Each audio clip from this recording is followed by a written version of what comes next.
Jeremiah. Jeremiah tsaka Lamentations tayo, no?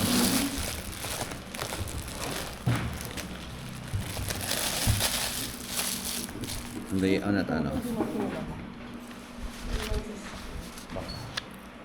Naka-ano to, Sam? Okay na? Okay, welcome po sa atin pong Tuesday class. Siguro bilisan ko yung pagtalakay dito sa para next week bagong manual natin. Last na ba ito, Bishop? Oo, masagutan na natin lahat. Last na ito. Oo. Para New Testament survey naman tayo o knowing God in New Testament. Kaya sige po, tayo muna ay manalangin. Pastor Jose, open us in Praise the prayer. Lord, salamat po ng Diyos sa tulong tayo ng tayo. Maraming naman, hindi naman ito. Dalahin po namin sa mga kami sa aming pag-aaral ng mga Panginoon. At malating pa po yung magamit sa aming mga pagtuturo pa ang naman sa mga ganitulahan ng mga Panginoon Diyos. Palahin mo Panginoon patuloy na aming pag-aaral. Kaya namin tagapagturo, kung siyang hindi na paglapas ng katawan. Hallelujah. Isang malusog na kaisipan, mahal ng Panginoon at katawan. Pwede pagpatuloy Panginoon mga pagtuturo para sa nangangailangan Panginoon. At ikaw ang tagapag-ingat sa oras ito. Hallelujah. Mga aming Panginoon sa pagligtas. Ang Yesu Cristo. Amen. Amen. Book of Jeremiah and Book of Lamentations. Ang author niya si Jeremiah. Ang objectives po natin, ayan po, to state the general background of Jeremiah and give an overview of the book of Jeremiah. Pangatlo, learn major theological issues of Jeremiah. So, pag-aralan din daw po natin yung mga major theological issue dito po sa aklat po na ito. Okay, introduction. Jeremiah was the premier prophet of Judah during the dark days leading to her destruction. He was a weeping prophet to a wayward people. His broken heart causes him to write a broken book, which is difficult to arrange chronologically or topically.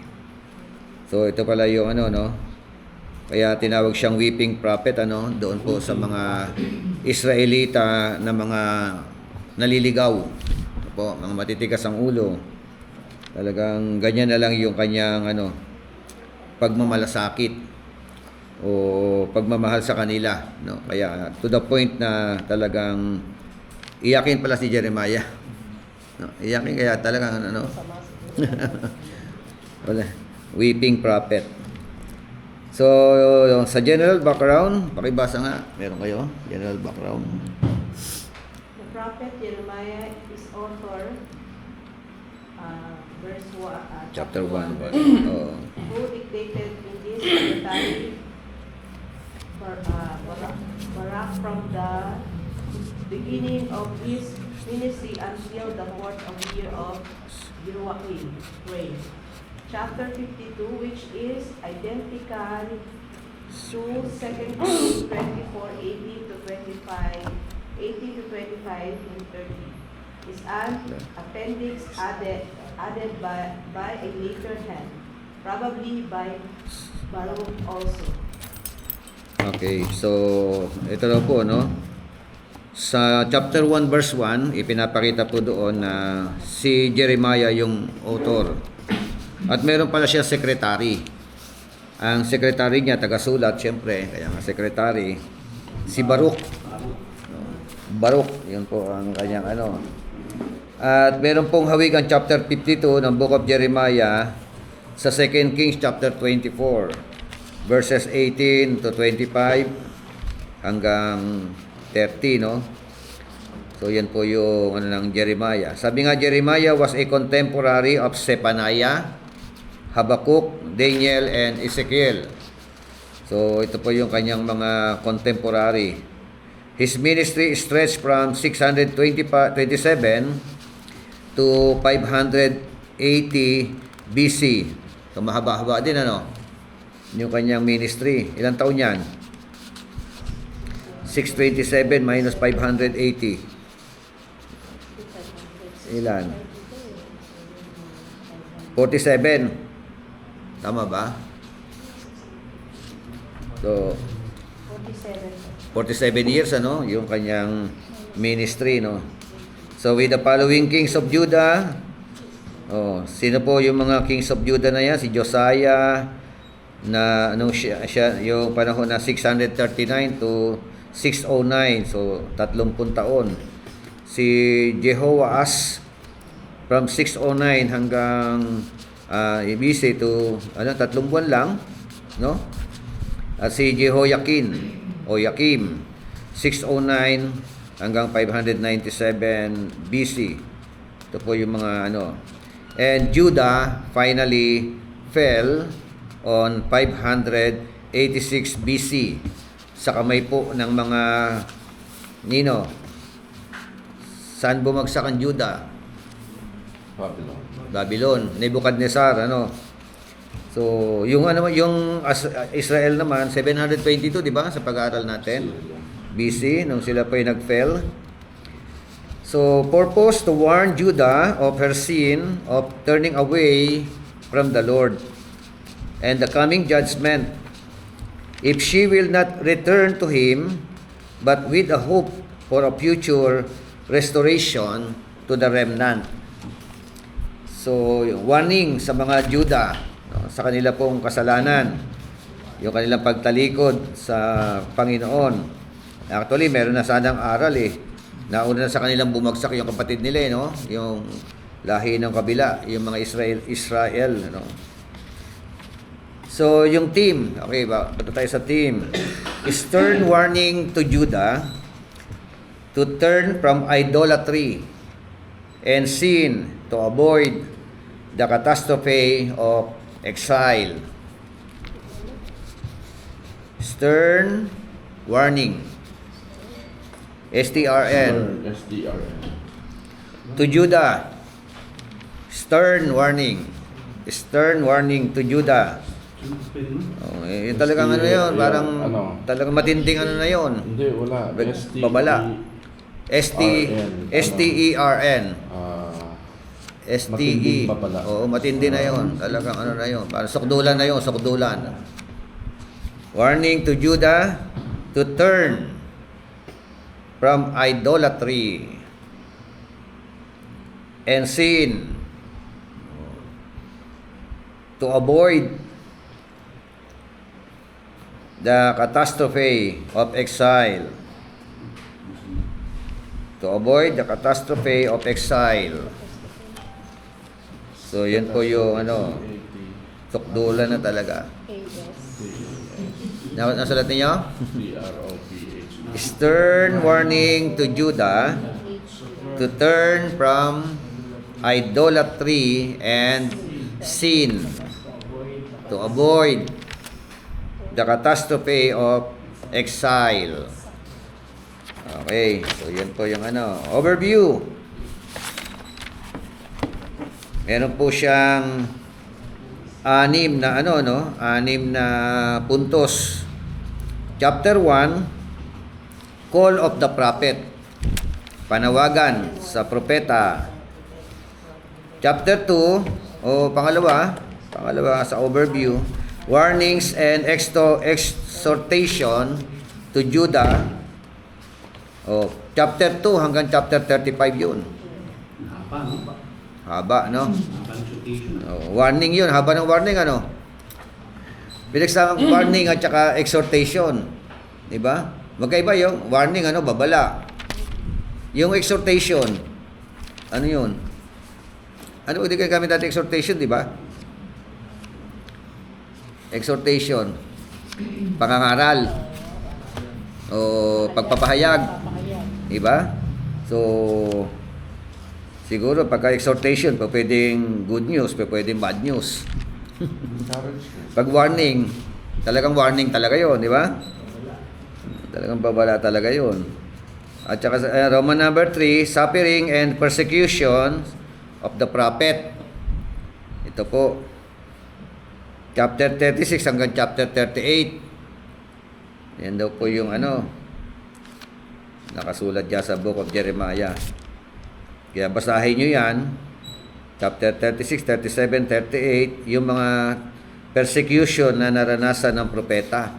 Yung suffering na naranasan ng propeta. Chapter 39 hanggang 45, the fall of Jerusalem and its aftermath. Ang pagbagsak, no?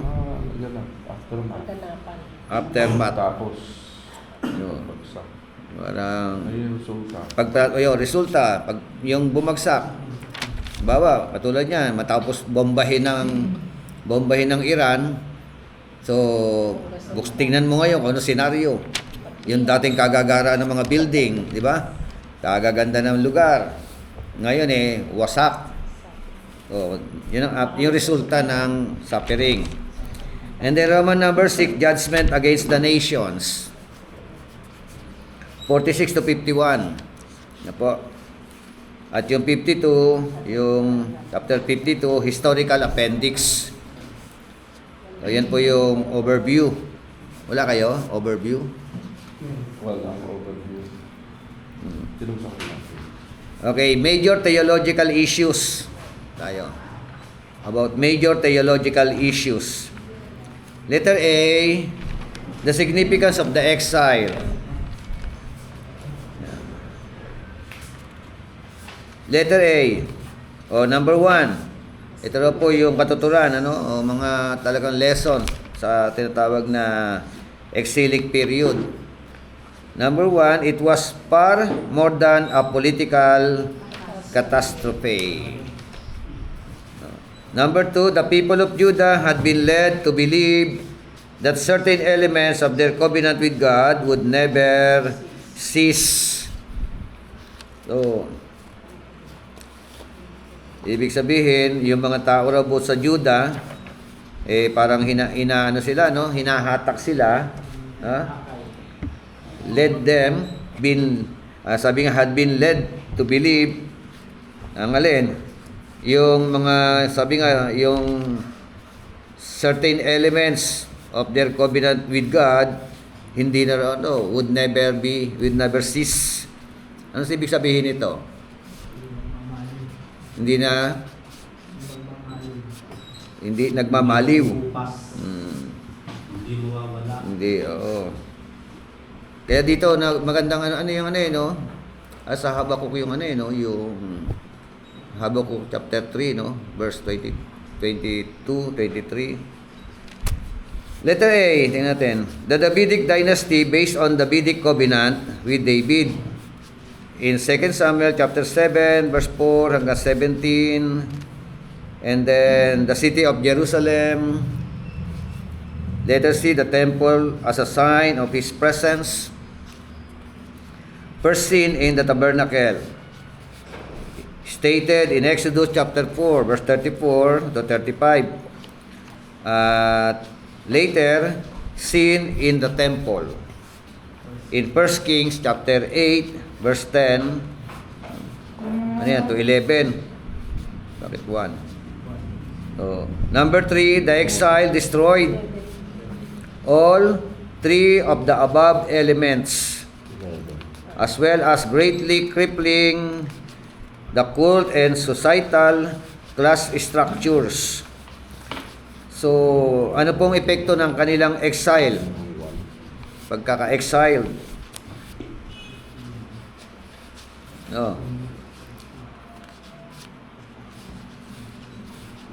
What are the effect? Yung karanasan nila ng exilic period na ito.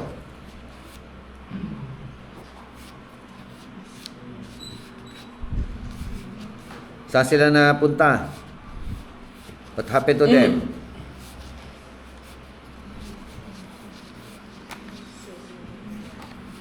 Sabi, the exile destroyed all three of the above elements. Ano yung above elements na tinutukoy? Ito yung Davidic dynasty, di ba? The city of Jerusalem, the temple as a sign of His presence, na para bagang during the time of exilic period, nawala ito. Di po ba? hindi ito maramdaman. Siyempre, wala eh. Wasak ang Jerusalem, wasak ang syudad, wasak ang templo. So, parang nasiraan na ng loob, nakakasira ng loob yun. Wasak ang wall nila, di ba? So, pangalawa o pangapat, the Jews' identity and security had been inseparably attached to the covenant as they understood it.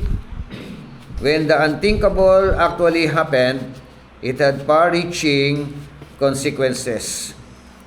So, because of this, basa nga muna Jeremiah 31:29. Jeremiah 31:29.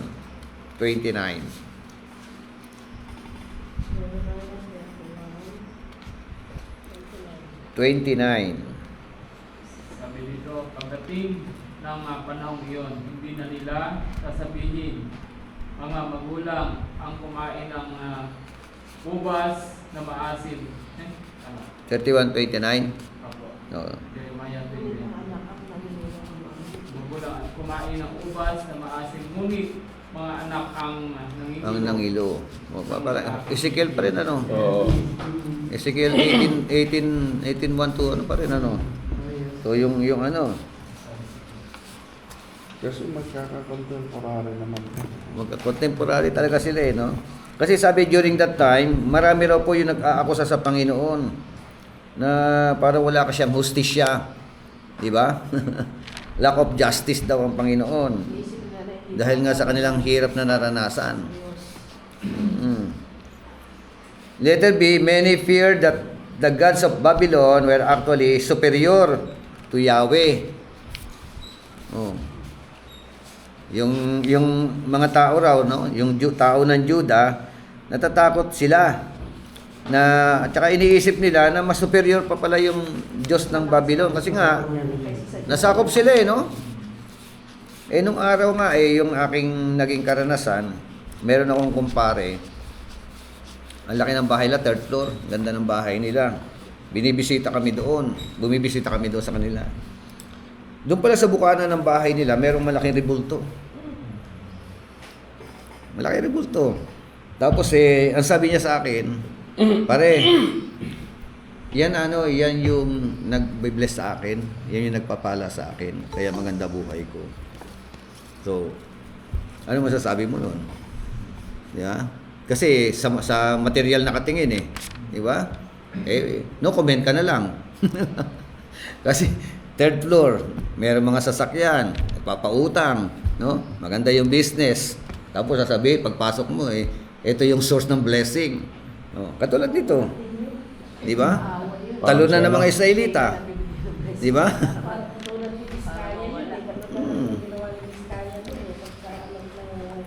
Yes, ganoon ang kasi nakatingin sa pagpapala. O ito karanasan din nila. Talunan sila ng Babylon. O syempre, parang tingin nila mas makapangyarihan ng Diyos ni Nebuchadnezzar o ni Nabucodonosor. 'Di ba? Mas superior kay Yahweh. Dahil tagumpay yung kaharian nila. Kaya ngayon, 'di ba? O naglalaban na naman Persia 'yun Iran, Persia 'yan. Laban sa Israel. No. Katulong ang Amerika. So, pag nanalo yung Iran, ang naisipin ng mga kung anong Diyos, kung sino yung Diyos ng Iran, mas superior. Di ba? Kaya dapat ang Israel talaga yung magtagumpay diyan. At magtatagumpay naman ng mga Israelita kung talagang sasandal sila ng totohanan kay Yahweh. Amen? O letter C, in general, there was spirit of despair and abandonment. Oh. Pangkalahatang karanasan, ano nararamdaman nila? Despair, no? Parang iniwan na sila. Wala nang kapag-pag-asa yung buhay nila. Anytime, pwede tayong salakayin uli kasi bagsak ang wall. Di ba? Wasak ang templo. So, wala tayong panlaban. Tapos yung mga magagaling na mga natin, kinuha na doon sa Babylon, no? Exiled na sila during that time. Ayan. Good afternoon po, Cynthia. Okay. Wala mga blanco dito, no?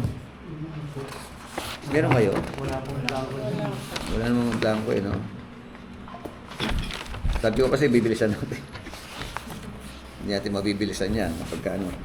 Kung walang blanco, aralin niya lang ninyo. Total, meron naman kayo, no? Meron naman kayo mga inaano ko. Dito na tayo sa Lamentations. Para next week, New Testament ano tayo. Oh, ano ba gusto niyo subject pala? Gusto niyo yung Project Apollos? Nakuha niyo yung Project Apollos? May kinalaman sa hermeneutics. May ano pa Kuha niyo na yun, no? Papa ko. Hmm? Na ako ng bishop sa Pasig Kami Apollo. doon siya. Hindi nga, tatapusin nga natin lahat ito. Sagutan nyo na lahat yan ngayon. Para next ano yung needs ninyong manual? Ano yung gusto ninyong subject pala? Next, hermeneutics, nakuha nyo na rin, no? Oh, so, okay, check na lang natin kung ano. Kasi ang pine-prepare ko, Knowing God in New Testament. Kasi ito, Knowing God in Old Testament ito para kasunod. Yun na lang, para ano. Bishop, para Yun na lang. Oo, Oo. yung thought. Yan, meron na tayong 3 estudyante online. Thank you po. Pastora Eunice Blessing, Cynthia Patibo. Okay, Lamentations. Dito tayo sa purpose. Kasi Lamentations, si Jeremiah pa rin ang author, di ba? Purpose. To show the intense suffering experienced by God's disobedient people.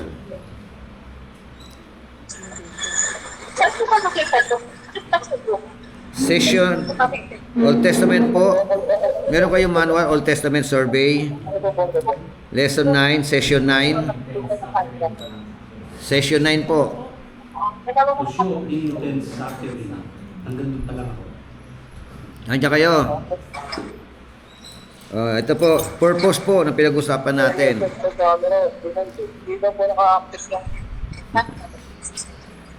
Ulitin ko, to show the intense suffering, matinding suffering, experienced by God's disobedient people and the mercy of the faithful covenant God to His returning remnant. Experienced by God. Nakakasunod po kayo. And the mercy of the faithful covenant God to His returning remnant. Siya hanggang God's people. Ano siya? Iyoko. Ayun. Ay, kaya po may ganun. Kaya, Ayan. Nakuha na ninyo. Sa bagay, kung hindi nyo po balikan nyo sa late upload. Balikan nyo na lang doon kung hindi po kayo makasabay. Team, okay na yung ninyo? Purpose, kompleto na? Ulitin ko, purpose. To show the intense suffering experience by God's disobedient people and the mercy of the faithful covenant God to His returning remnant. Yun. To His returning remnant. Mercy ang Bishop. Mercy of faithful covenant God. God. Mercy. To His returning remnant. Ayun. Para raw ipakita, pahayag, yung matinding kalungkutan, matinding siphayo na naranasan ng mga Israelita o ng mga taga-Juda, di ba? Dahil sa kanilang pagsuway, di ba? At sa kabilang banda naman yung awa, ng ating tapat, na Diyos. Kanino? doon sa mga Faithful covenant of God. mga returning remnant. Diba? Yung nagbabalik loob sa Panginoon. Parang ang hirap kasi nung sitwasyon nila, no? Nakikita nila practical, literal, tagumpay ang ang Babylon. Diba? Ito pa rin yun eh. Kaya nga para bagang yung faith mo mawawala doon sa Diyos ng Israel, ano? Ganun mangyari sa kanila eh. At yung faith nila napupunta doon sa Diyos ni Nabucodonosor. So, paano ka magiging remnant doon? Kasi yung remnant, yung mananatili. Diba? Yung kakapit sa pananampalataya. No? Yung talagang ano man ang mangyari. So, team, God's disciplinary judgment of His people, while severe and deserved, is not final. God's disciplinary judgment of His people. Ayan, kita mo, sa halip na blessing ang mararanasan nila dahil nga disobedient, idolatrous, di ba? Living in a wicked way of life. So, ang Diyos, syempre, kailangan niya disiplinahin itong mga pasaway. Di ba? Nasulat ninyo? God's disciplinary judgment of His people, while severe and deserved, is not final. Patikim pa lang pala yun. Di ba? Ito sa Lamentations chapter 3 verse 22 to 23. While severe and deserved is not final. Word deserved. I word severe and deserved is not final. So ma-appreciate po pala dito yung Lamentation chapter 3 verse 22. Di ba? They are new every morning. Kinakanta natin yan, ano? The steadfast love of the Lord never ceases. To whom? To whom? The steadfast love of the Lord never ceases. To the remnant. Di ba? To the remnant. Doon sa mga nakaranas. Kasi lahat sila nakaranas. Dilubyo, katakot-takot. So, ito palang tinutukoy dito sa Lamentation 3:22 to 23, doon po sa patuloy nakakapit sa Panginoon. Pero doon sa mga mawawala ang tiwala sa Panginoon, lalo sila malulugmok, patikim pa lang yun. Di ba? Yung darating na mga dilubyo pa sa kanila pong mga buhay. Okay. So, overview ng Lamentation, ito yun. Una, Lamentation 1, the pain of Jerusalem's fall likened to mourning widow. Oh, matindi, no? Yung pain daw, yung sakit na naranasan ng pagbagsak ng Jerusalem. Ang kahalintulad daw po yung widow na nabalo, umiiyak. No. Nawala ng pag-asa. Yan. Pag matinding dalamhati, no? So, yun po yung Kasi nga, bakit nga? Because Jerusalem has become desolate. Letter B, Jerusalem seeks for mercy. Letter C, Jerusalem prays to God. Lamentation number 2, Jerusalem experiences the wrath of God. No? Yun pala yung no? Chapter 2 yun. Kaya, gaano katindi galit ng Panginoon? Una, God is angry at Jerusalem. No? Tapos chapter 2 verse 11 to 19, Jeremiah grieves over Jerusalem. No? And letter C, Jerusalem seeks God's attention. Lamentation 3, the suffering of Jerusalem likened to an afflicted man. Yung kahalintulad daw, yung matinding nakaranas ng parusa, no? So, sabi nga, Jeremiah shares with the affliction of Jerusalem. Tama ba? Apektado siya. Katulad ngayon, di ba? Hindi pwede sabihin natin, hindi tayo apektado sa nangyayaring digmaan na yan.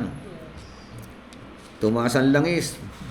Ang diesel, nag-triple na yung dating presyo. No? Dating 54. Ngayon LBC nga, bisa 130 ng diesel. 100 yung ano. Siyempre, pagtaas ng crudo, pagtaas ng gasolina. Sa Roden, ano pa rin lang, naiwan sa 120. Dapat doon na kami nagpag-gawin. 120 na yung diesel. Hindi pwedeng hindi ka apektado, no? Pag merong digmaan, no? Meron pa tayo mga mahal sa buhay dyan na nandiyan dyan, mga naiipit ng digmaan. So, kaya nga si Jeremiah, grieved talaga siya. Jeremiah hopes in the loving kindness of God. Mabuti, merong tumatayo sa pananampalataya. Sa katauhan ni Jeremiah, ang pag-asa niya doon sa Panginoon. And later si Jeremiah prays with Jerusalem for relief. Nagpe-pray siya alang-alang sa Jerusalem. Kaya talagang hindi pwedeng hindi ka maiyak. Kaya tinawag pa pala siya ng the weeping prophets. Lament number 4, Jerusalem's former glory is now tarnished like gold. Sabi nga, everything that was impressive in Jerusalem has turned ordinary. The sins of the people, of the prophets and priests brought the siege on Jerusalem. Kita mo, no? Yung mga propeta pa, tsaka yung mga pare. Di ba? Ito pa nagdala ng no? Ng matinding dilubyo sa Jerusalem. And Jerusalem will be vindicated. Lament number 5, the remains likened to orphans now plea to the Lord to restore them. Yun, yung remnant. Amen? So, sabi nga, the remnants ask God to remember them. The remnants ask God to restore them. Meron mga prayer intercessor. Di ba? Alalahanin nyo kami, Panginoon. Aside from that, ibalik nyo sa amin, i-restore nyo kami, palakasin nyo uli. Okay, next, tayo? Nahum, Sepaniah, Habakuk. Ito yung tinatawag na 7th century prophets. Okay? Kay Nahum tayo.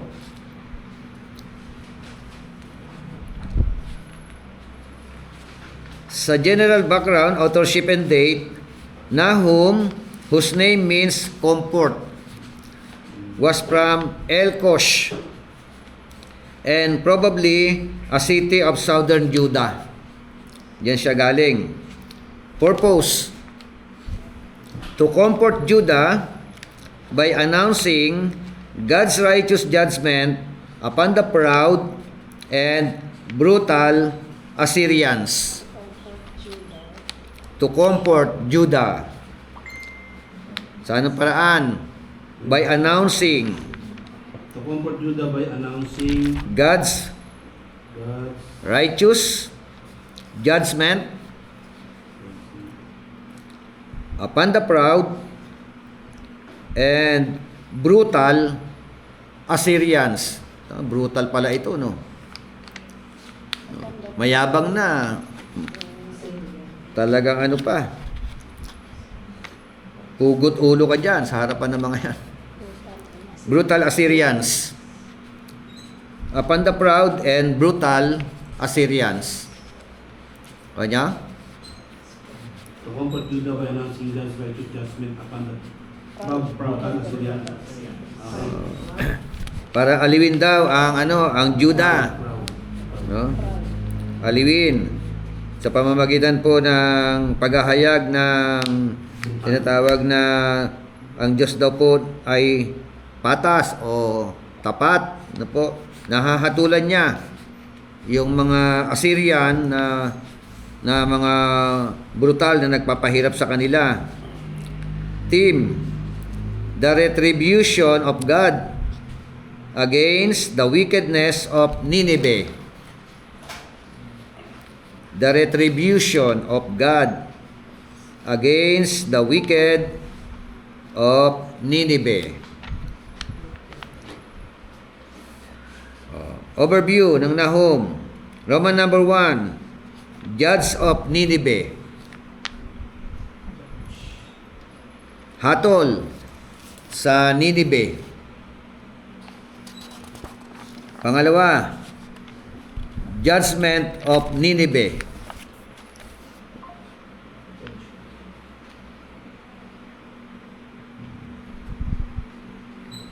Sabi nga, pag sinabing judge, siyempre yung hukom, no? Yung hukom ng Nineveh. Pangalawa, yung hatol ng hukom sa Nineveh. Si Lord po yung yung judge doon. Siya yung tinatawag na the Avenger. Yeah.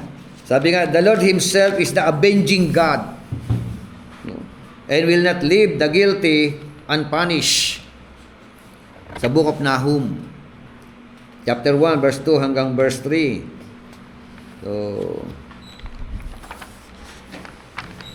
at yung Roman number 2 nga, yung hatol sa Nineveh. Okay? Sepanaya. Wala na kay blanco doon, ano?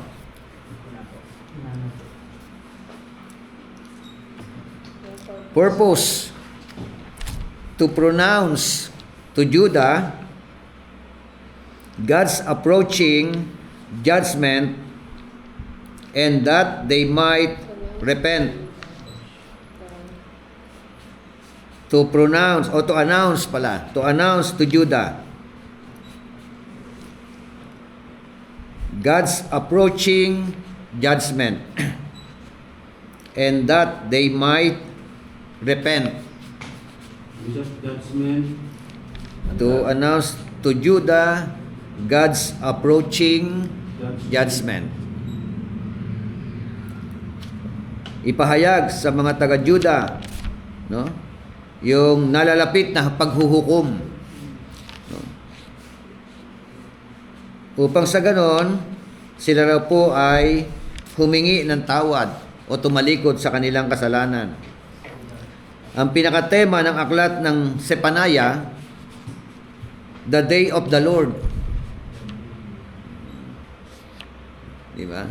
The day of the Lord, ang araw ng Panginoon. Di ba? Kaya pag may tao na pasaway, tapos nang aapi, sasabihin ng inaapi, may araw ka rin. Di ba? So, yan po, yun pala ibig sabihin ng the day of the Lord. Di ba yung the Lord's Day? Oh, yung Lord's Day, yan po ay termino na ginagamit ng mga mananampalataya, araw ng Diyos, araw ng pagsamba, araw ng paglilingkod sa Panginoon. Parang kumakatawan sa araw ng pagkabuhay ng ating Panginoon. Overview ng Book of Sepanaya. Day of. Roman number 1, Day of Reckoning. Reckoning. Reckoning. May C yun. R-E-C-K-O-N-I-N-G. Kaya ang kasunod ng C. Ano reckoning sa Tagalog? Pag, ang tawag dito sa Tagalog ay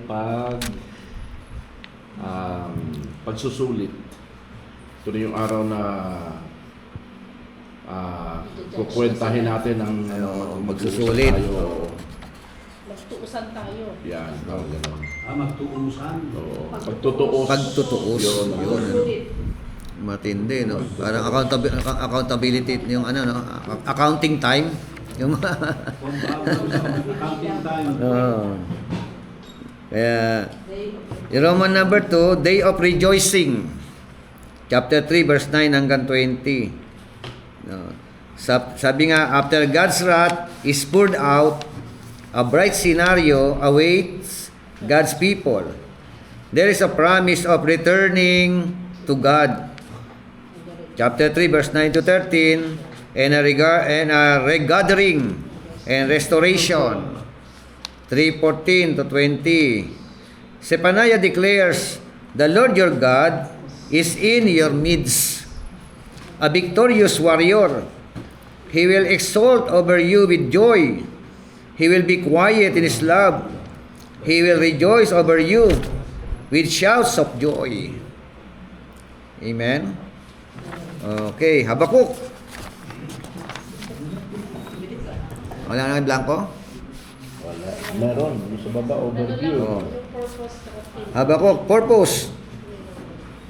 To show that God's people should always trust the ways of the Lord. That's people. Show To show that God's people To show that the should always trust people should should always trust the ways of the Lord. Yung daan ng Panginoon. Paniwalaan, sampalatayanan. Ang tema ng Book of Habakkuk, the just shall live by faith. Diba? The just shall live by faith. Kaya maganda, Bishop, yung ang kasunod na lang nito, yung sa New Testament niya. Mm. Kasi lahat ng mga binabanggit dito na nangyayari noon sa Old Testament, physical manifestation lang ito ng mangyayari din sa atin ito. Oo nga. May judgment, may day of the Lord din tayo doon. Kumbaga, may warning, lahat ng lang eh. Parang history repeat itself lang din, no? Kaya aral sa kanila, kaya nga sabi nga, may mababasa tayo rito, ang mga nangyari sa kanila ay aral. No? Yung buhay nila na kanilang ipinamuhay, aral. Whether kung sumunod sila, pagpapala, di ba? Nakita natin, pag sumuway sila, pagpapalo. Kaya nagiiwan sila ng Tayo naman ngayon mga nangabubuhay pa, ganun din. Di ba? Pagka ikaw disobedient, mamuhay ka ng in a wicked way of life, Kristiyano ka, ano yun? Pagpapala pa rin? Siyempre, palo. Hindi naman magtotolerate ang Panginoon sa maling gawain. Overview ng Habakuk. Roman number 1, perplexities of Habakuk. Perplexities.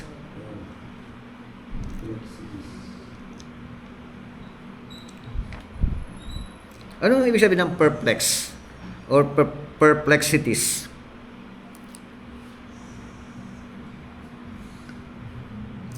Perplexities. Sabi nga, Habakuk was perplexed why the evils of Judah remain unpunished. Yung magulo, naguguluhan. Nagugulumihanan. State of confusion. Para sabi nga, nagugulumihanan siya. Kasi nga, nakikita niya yung mga taga-Judah, no? Living in a wicked way of life, pero hindi pa naman napaparusahan. Parang may katanungan, mayroong question mark. Katulad halimbawa, yung mga nakikita natin yung mga graft and corruption na yan. Diba? Kailan ba yung paparusahan? Kailan ba yung makukulong? Parang walang proseso. No? Kailan natin makikita na hihimas na malamig na bakal? Totoo bang hihimas na malamig na bakal yan? Baka naka-aircon pa yan. Di ba? Habang nakakulong yan, meron pa nagsasayaw ng mga balerina. Di ba kaya in-expose ni Dilima ng panahon na yan, di ba? Sa correction pala, meron palang mga ganun.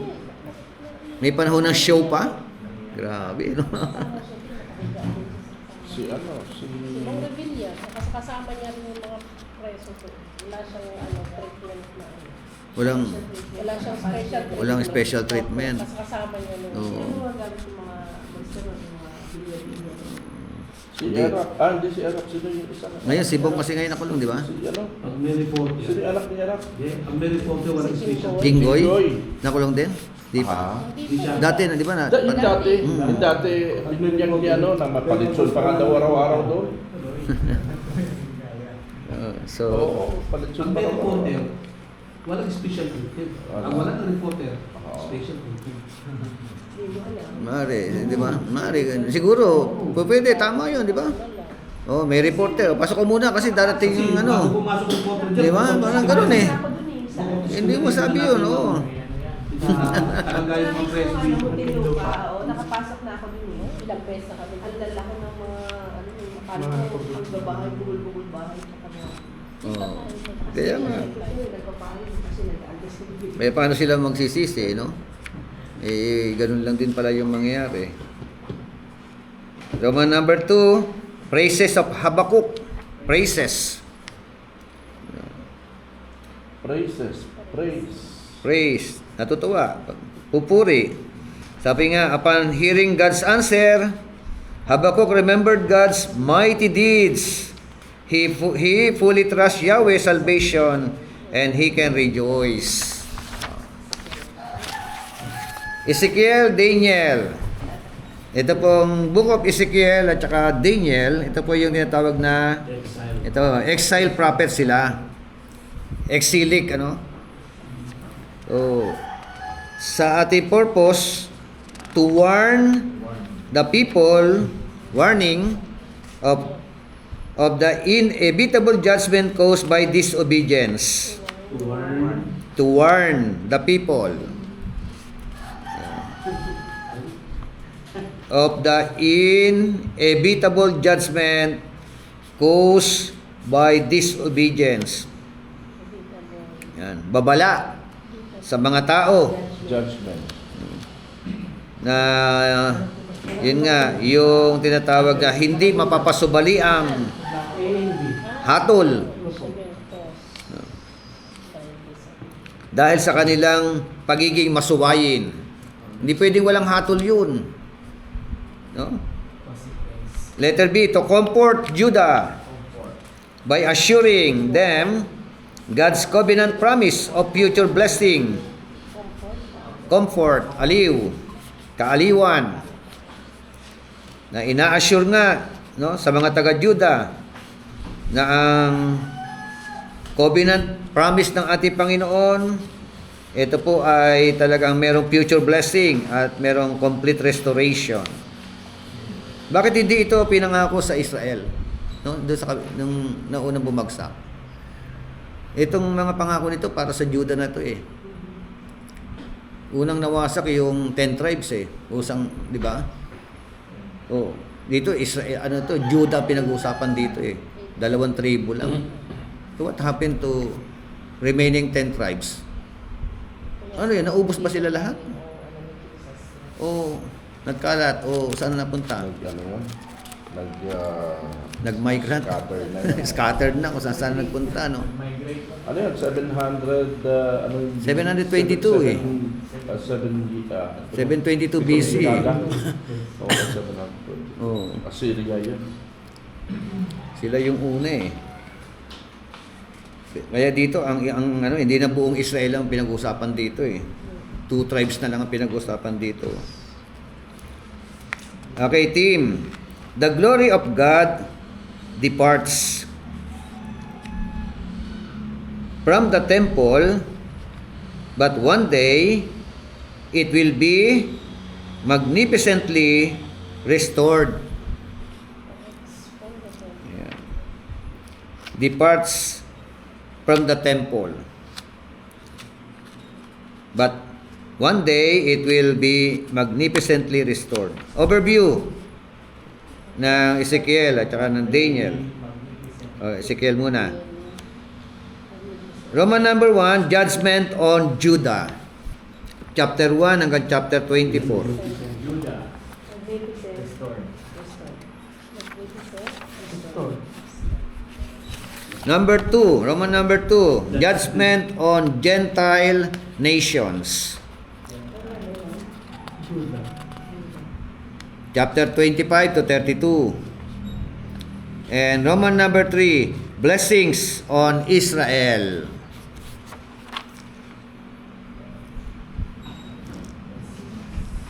Sabi nga, Israel will not remain under judgment forever. God had set her apart as his people, or special people, and he will fulfill his promises to her.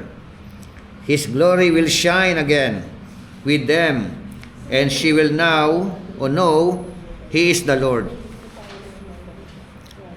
So, wala nang blanco. Daniel. Book of Daniel.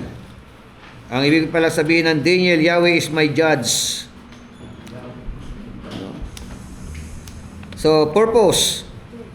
To encourage the exiled Jews, encourage yung mga exiled Jews by revealing God's sovereign program for Israel during and after the period of Gentile domination.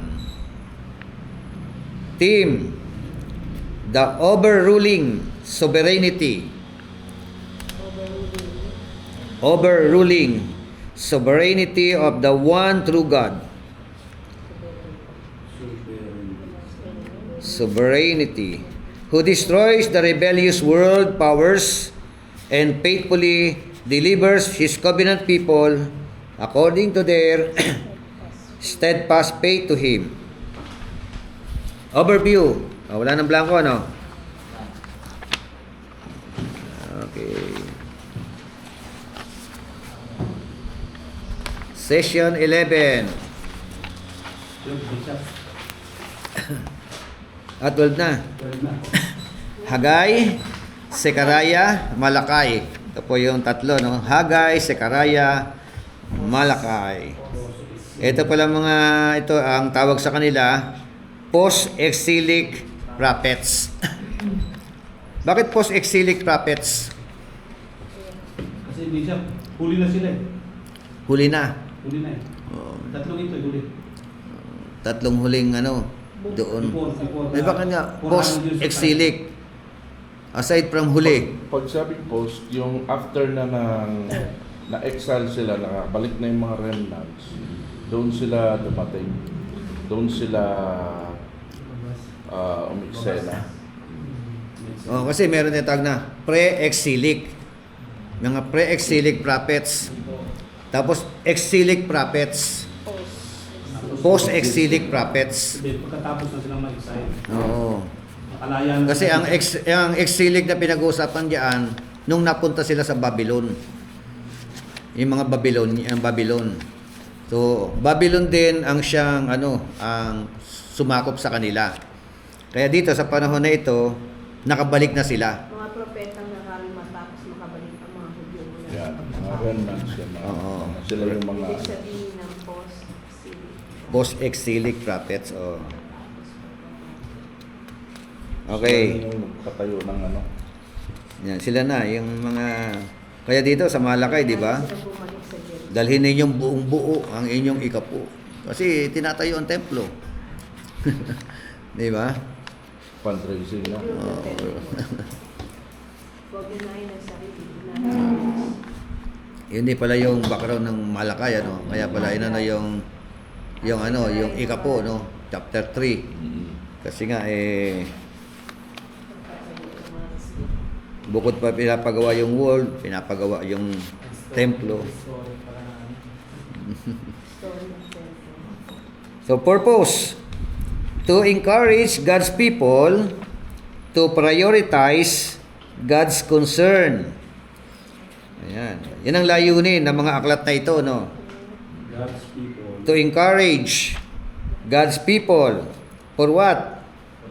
To prioritize God's concern. Diba? Ganyan din naman in-encourage din natin yung mga tao natin, Mga miyembro. Dapat priority natin, Kung anong gusto ni Lord ay priority natin. Matigas din yung mga ulo ng mga miyembro, di ba? Kung ano-ano mga pinaprioridad Team. The remnant must order its priorities and finish the temple before they can expect God's blessing upon their efforts. Kaya pala ganun na lamang ang ano, no? Ang exhortation, ano? Bigyan ninyong buong buo ang inyong ikapu. Diba? Pag hindi, yan yung pangako, no? Bubuksan ang durungawan ng kalangitan. Mga pagpapala. Sa mga hindi nag-iikapu, magnanakaw. Di ba?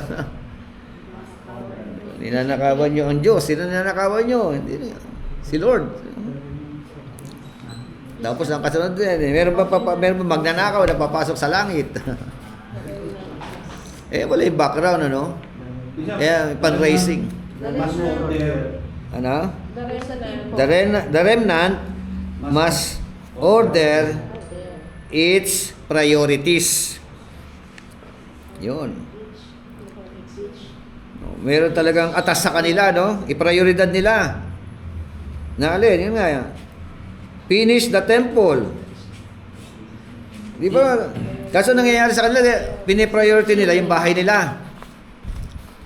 Di ba? Inuuna nila yung mga pangangailangan sa bahay. Kaya merong, si Malaki, meron ding ganyang banat sa kanila, di ba? So, yung mga priest naman, nanakaw.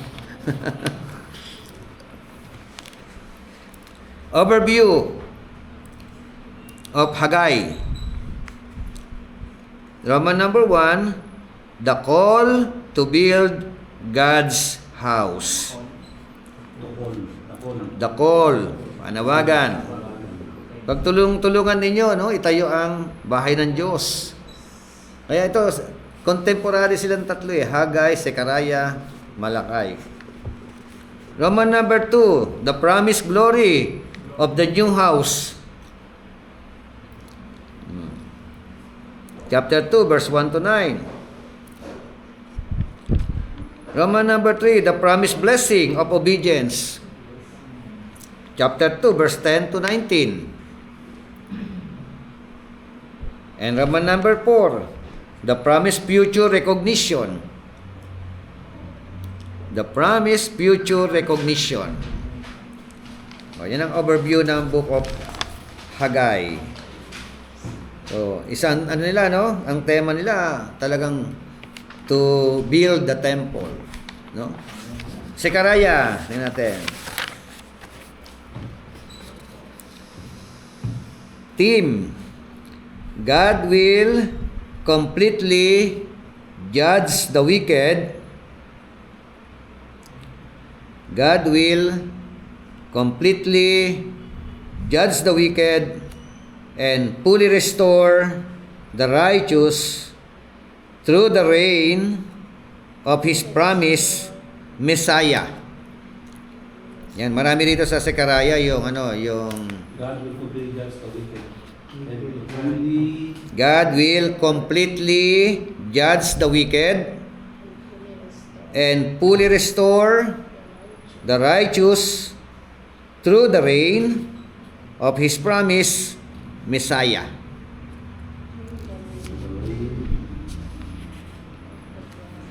Yes, promise. Nasulat ninyo? Through the reign of His promised Messiah. Overview. Roman number 1. The 8 symbolic visions. 8. 8 symbolic visions. Simple na lang dito. 8, no? May mga 8 pala yung symbolic visions doon, ano?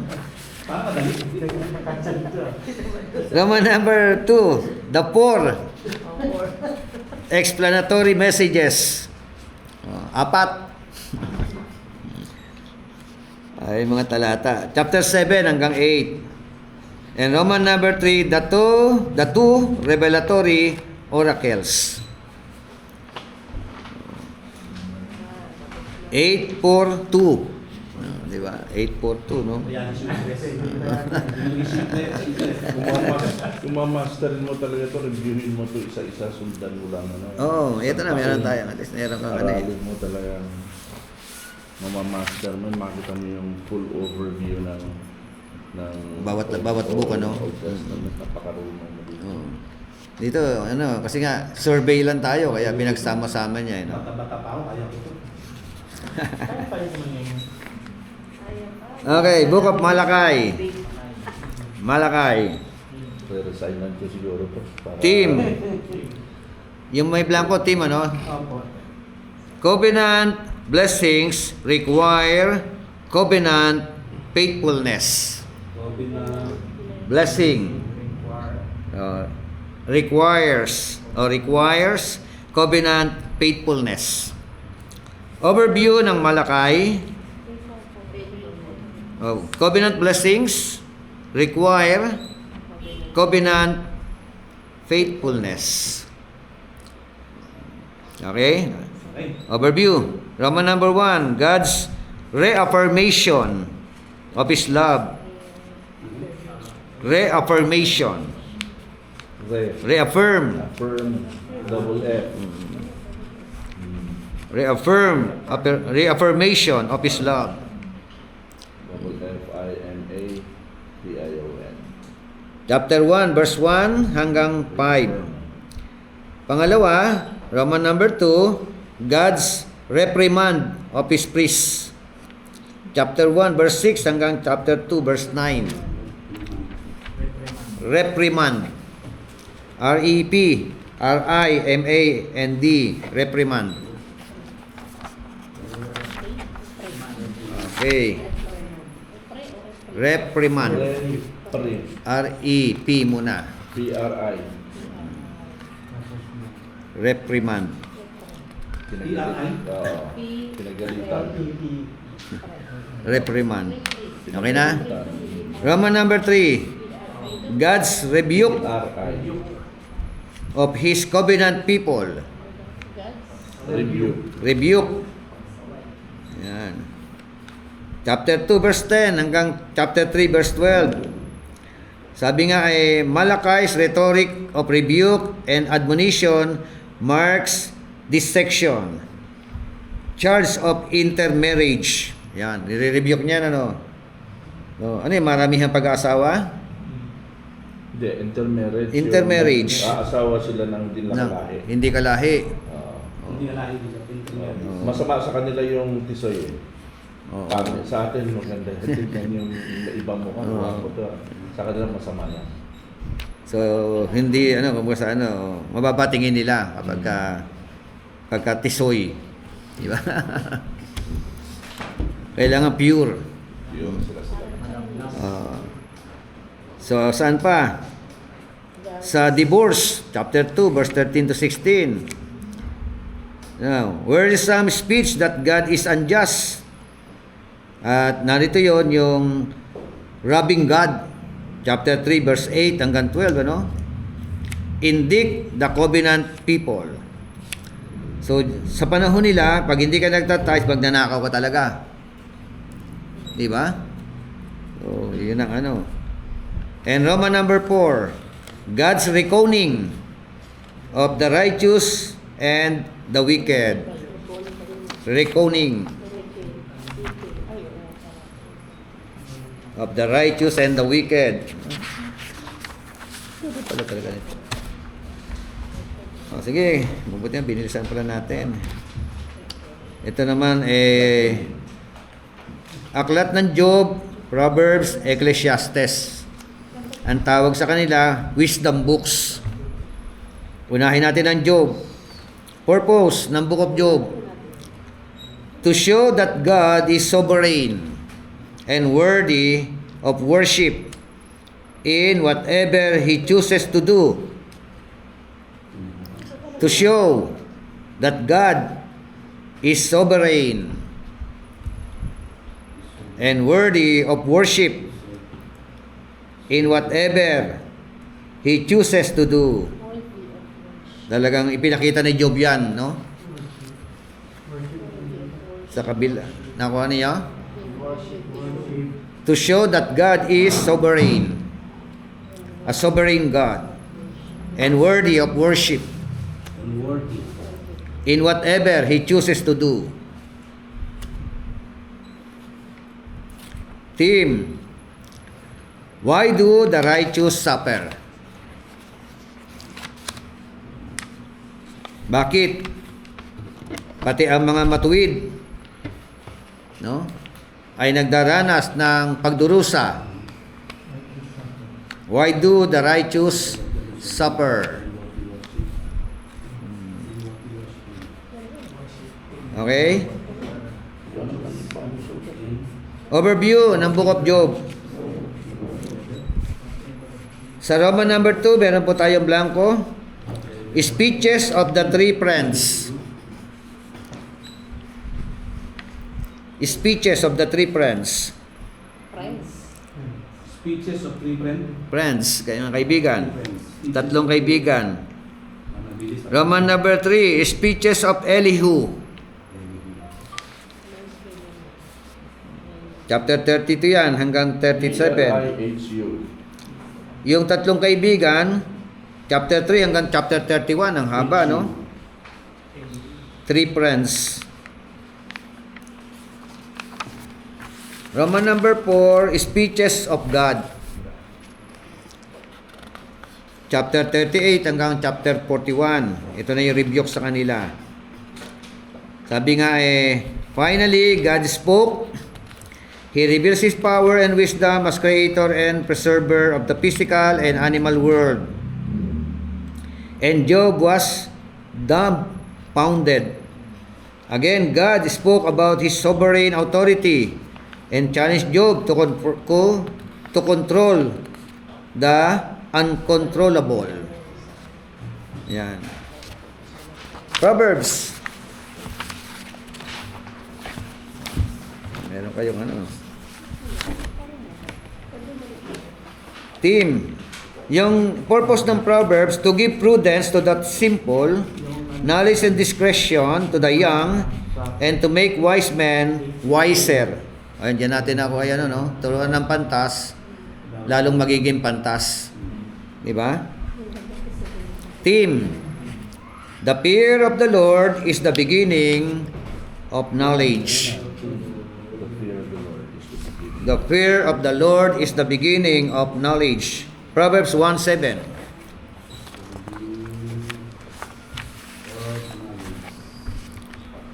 Overview of Proverbs. Roman number 1, commendation of wisdom. Commendation. Chapter 1 hanggang verse 1 to 7. Roman number 2, counsel of wisdom. Advice, no? Payo. Kanino? Kay karunungan. Roman number 3, comparisons of wisdom.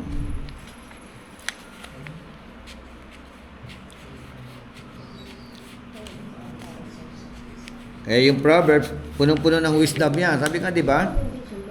Kahapon, ginagamit ang James 1:5. Hindi naman connected doon sa pag-aaral yun. Yung 1:5 ng James. Iba yung wisdom doon. Di ba?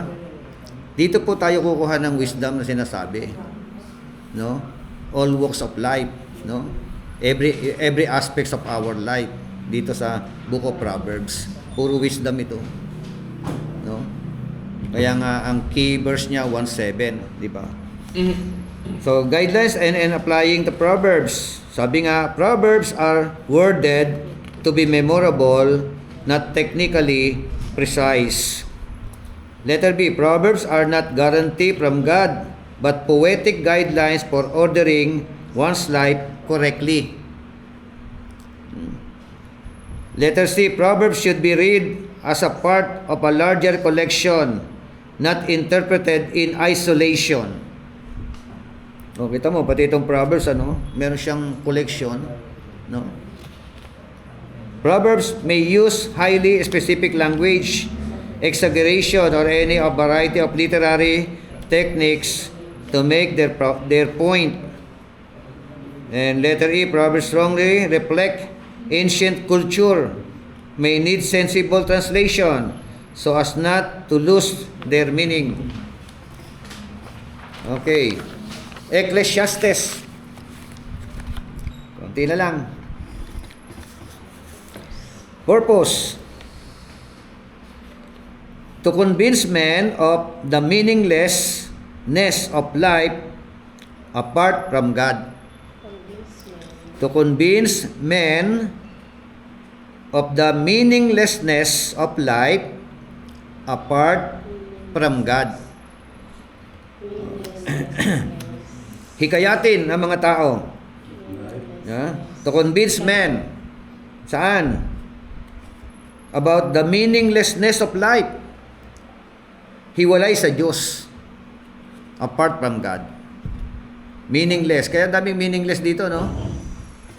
Biro mo, nagsasabi ng meaningless yung pinakamayaman, pinakamatalino. Lahat na nasa kanya. Oh. Tapos sasabihin niya, meaningless. Vanity is vanity. Puro vanity, no? Oh. Vanity. Lahat ng ano. Apart from God. Kahit mayaman ka pa, kahit matalino ka pa, kahit na nasa iyo na lahat, kulang pa rin. Team. Everything is meaningless apart from God. No? Overview of the book of Ecclesiastes. Roman number 1, the thesis that all is vanity.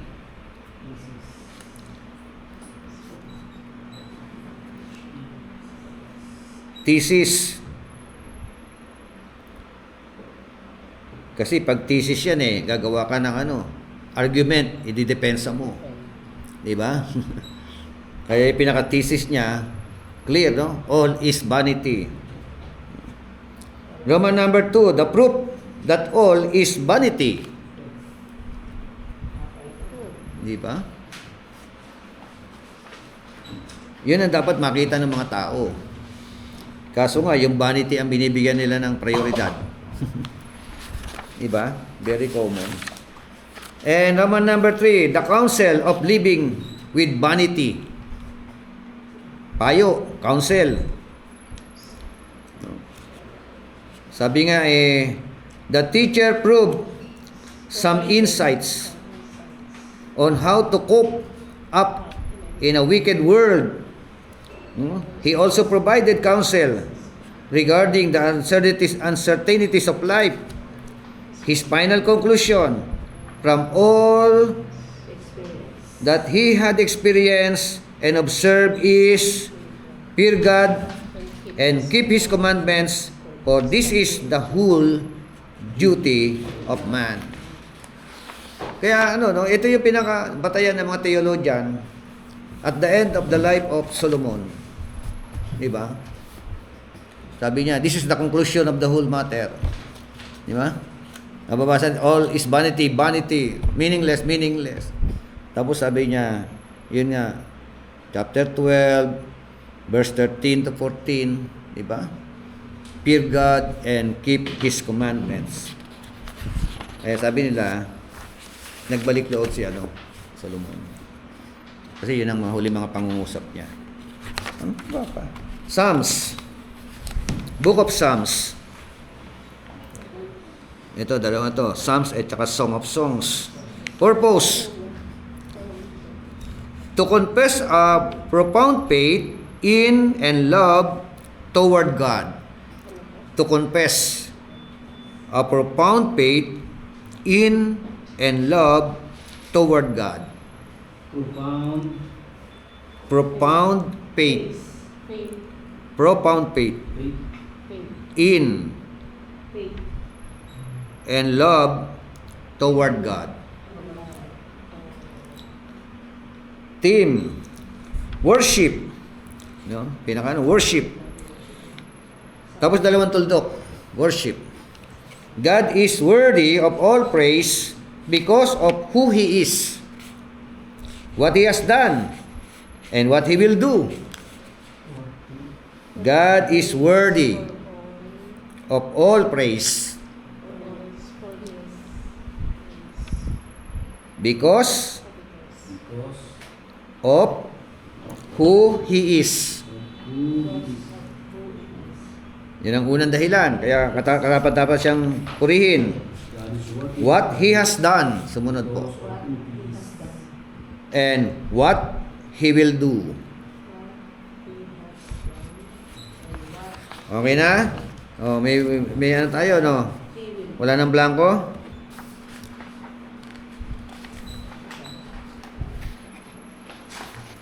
Song of Songs. Purpose: to display the beauty, purity, and sacredness of love and marriage. To display the beauty, purity, and sacredness of love and marriage. Diba? Ano spelling ng beauty? To display the beauty, the purity, and sacredness of love and marriage. Team: You.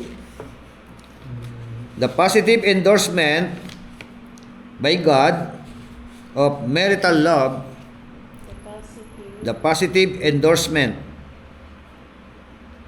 of by God My God. of marital love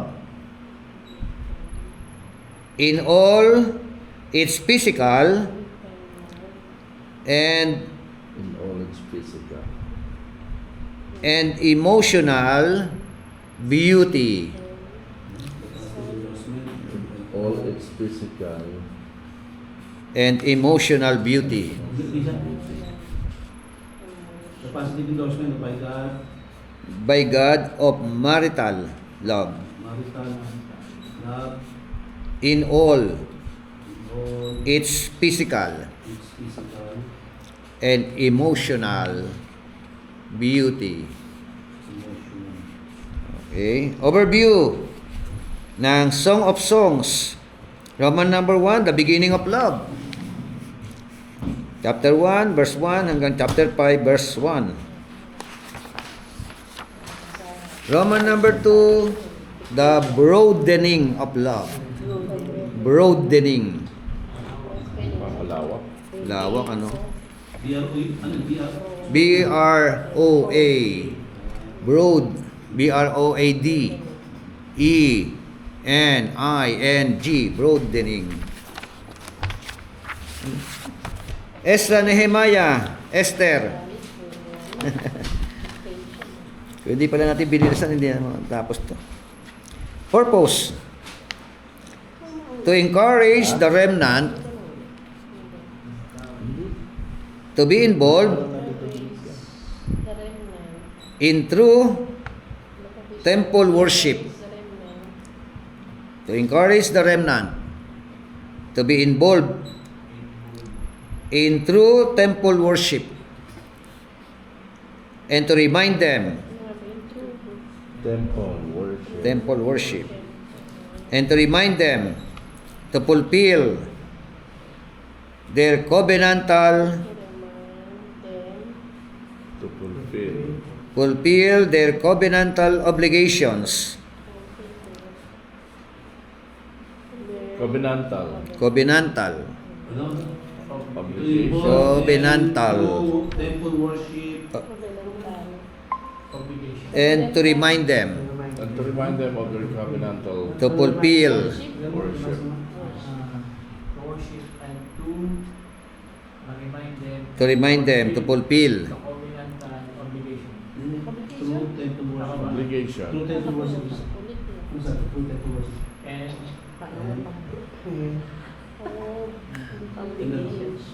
And to, Paano ito mag-protect sa Wikipedia? to remind. to remind them to remind to them, fulfill remind them, to fulfill kasi ganda na sulat mo eh kaya kay ano to kay Banyari siguro to no malamang kasi siya wala The eh covenantal obligation. okay na nakuha na Pastor Jose team temple restoration and remnant reformation. Temple restoration and remnant reformation.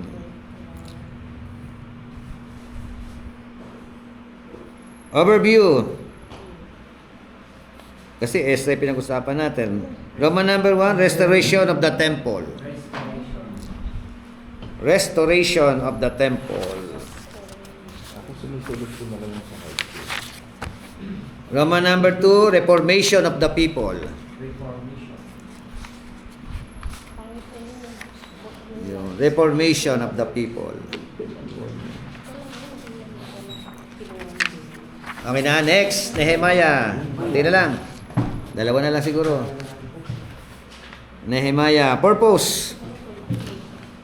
To show God's faithfulness in establishing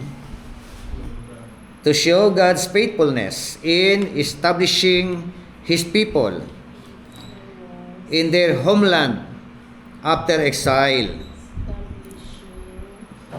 To show God's faithfulness in establishing His people in their homeland after exile.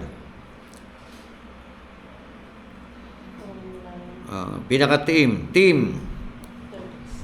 Rebuilding walls and people.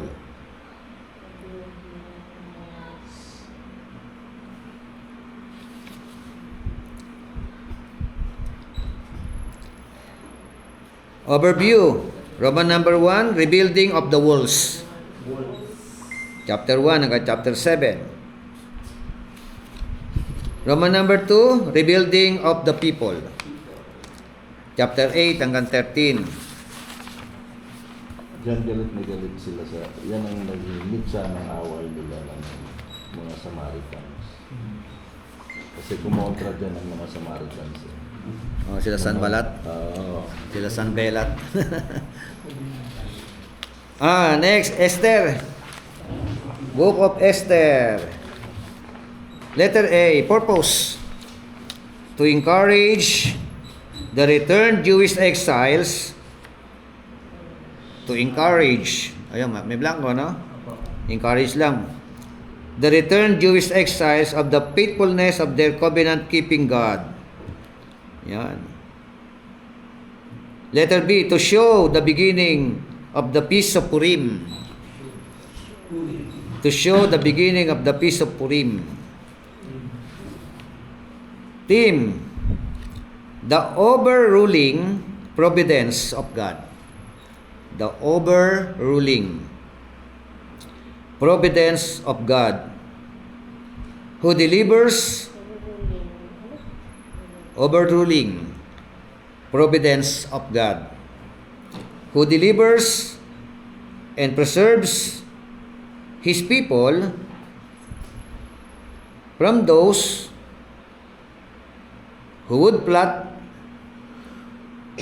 their destruction.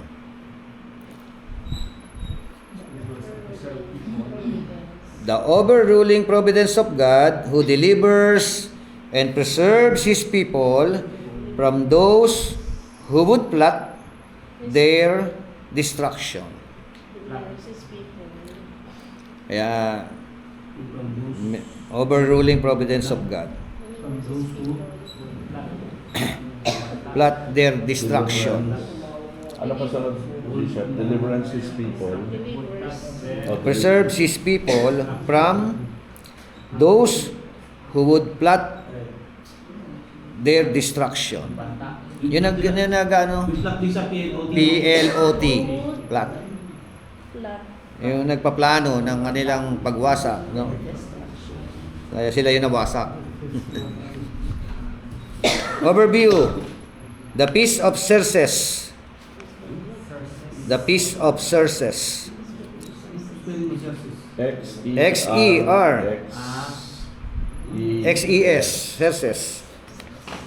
Xerxes. X. Xerxes. Tapos, excellent. Excellent. Roman number 2, the Feast of Esther.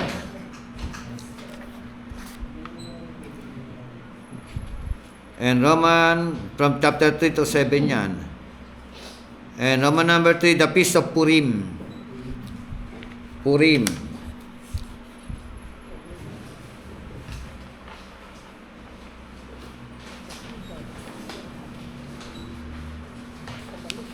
So, bakit nagkaroon ng Feast of Purim?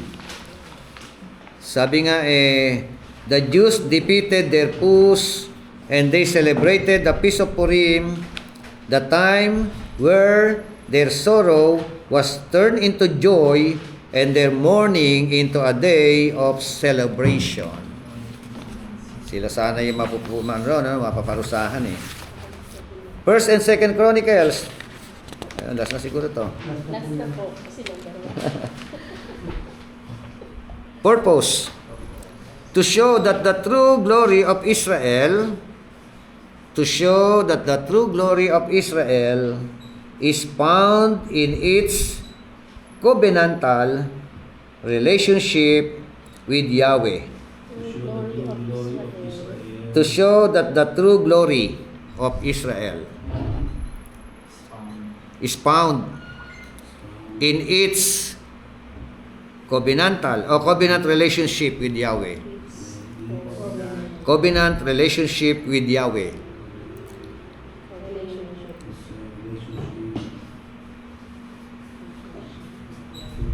With Yahweh. Okay na? Team. The law, the temple, and the priesthood. The law, the temple, and the priesthood. Priesthood. Priesthood. Kaparian. So, sa Roman number 1, nandiyan yung royal line of David. Chapter 1 o 1 Chronicles 1 hanggang 9. Sa Roman number 2, the reign of David. Chapter 10, verse hanggang 29. Roman number 3, the reign of Solomon. In 2 Chronicles 1:9. And Roman number 4, reign of David, Davidic dynasty.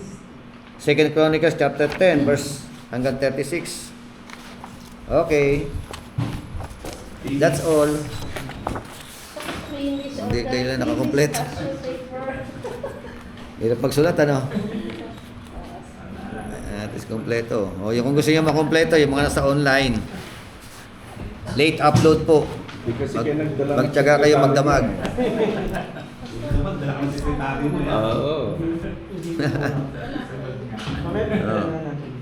Prepare na kayo next kasi New Testament tayo. Tingnan natin ano. Tayo manalangin. Pwede rin, picture nyo to. Pwede rin po. Picture nyo mamaya. Sige tayo mag-pray. Jonathan, close us in prayer. Father God, salamat po sa pagkakataon ito, Panginoon, na kami ay muling nag-aaral ng iyong salita, Panginoon. Nawa, Panginoon, ito ay tumimog sa aming puso-pusipan upang magamit namin, Panginoon, sa pagpapayag ng iyong salita, Panginoon. Nawa, Father God, ikaw ang siyang muna, gumabay sa aming pag-uwi. Ikaw ang mag-ingat sa amin, Panginoon. Nabalik nga namin ito sa mga Amen. God bless po. Asan na Isaiah Bishop? Ano ba ito? Tuition attendance. Yung Isaiah lang daw. Picture na namin. Anong parte?